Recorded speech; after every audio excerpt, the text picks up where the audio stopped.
Halo semua sahabat literasi, perkenalkan nama saya Dengar Mentiara. Saya dari Sekolah Tinggi Teologi Cipanas. Pada saat ini saya ingin memperkenalkan buku yang saya review, yaitu buku yang berjudul Satu Bumi Banyak Agama. Buku ini ditulis oleh Paul Knetter yang diterbitkan oleh PT BPK Gunung Mulia 2010. Tebalnya buku ini 282 halaman. Halo semua sahabat literasi, pada saat ini saya akan menjelaskan mengenai buku yang saya review, yaitu buku yang berjudul Satu Bumi Banyak Agama.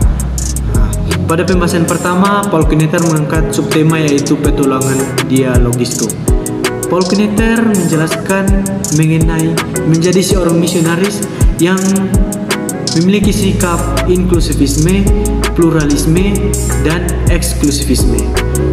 Pada bab 2 menjelaskan mengenai ada dua model kedewasaan.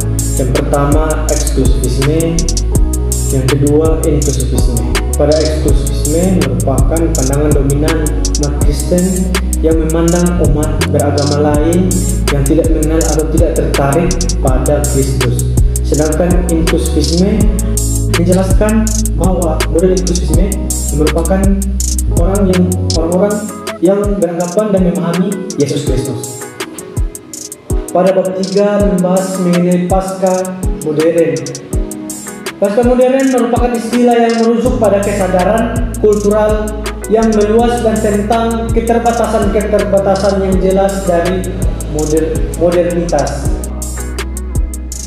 Dalam pembahasan bab 4 menjelaskan keprihatinan dan mencengkram penderitaan manusia secara meluas dan mengancam dunia. Ada 3 bentuk penderitaan. Yang pertama penderitaan badania atau bisa disebut dengan kemiskinan. Yang kedua penderitaan bumi yang bisa disebut dengan penyalahgunaan. Yang ketiga penderitaan roh atau bisa disebut dengan viktimisasi.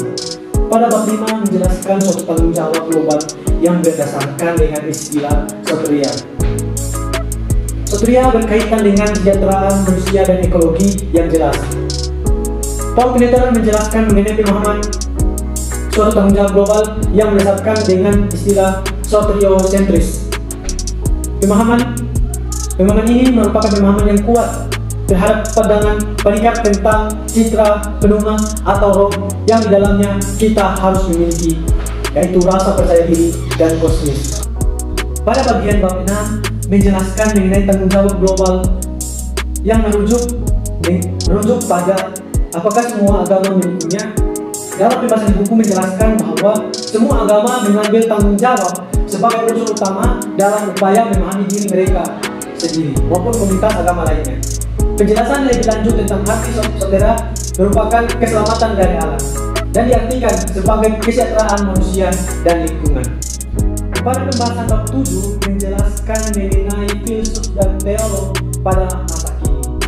Beberapa ilmuwan filsuf teolog kontemporer berpendapat bahwa bumi bukan hanya merupakan konteks untuk mengalami yang ilahi, kebenaran melalui berbagai cara. Pada bab 8 menjelaskan bagaimana kita melaksanakan dialog yang liberal yang bertanggung jawab secara global. Pada bab 9 menjelaskan mengenai dialog yang bertanggung jawab di negara India. Saya memberikan pengalamannya mengenai perumusan dialog di India. Dia berkata dialog tidak bisa otentik kecuali ada usaha untuk meninjau ulang atau mengolah semua aspek yang bersifat menindas yang terdapat dalam warisan agama para peserta kedua belah pihak. Saya menyimpulkan bahwa buku ini mendorong kita untuk menjaga keharmonisan dan menjaga berdialog dengan antara umat beragama dan suku-suku bangsa. Sedangkan kekurangan dalam buku ini yaitu terdapat kesalahan penggunaan huruf kapital pada saat awalan tanda petikan. Sekian mengenai penjelasan saya. Jika ada kata yang salah, mohon dimaafkan. Terima kasih. Shalom.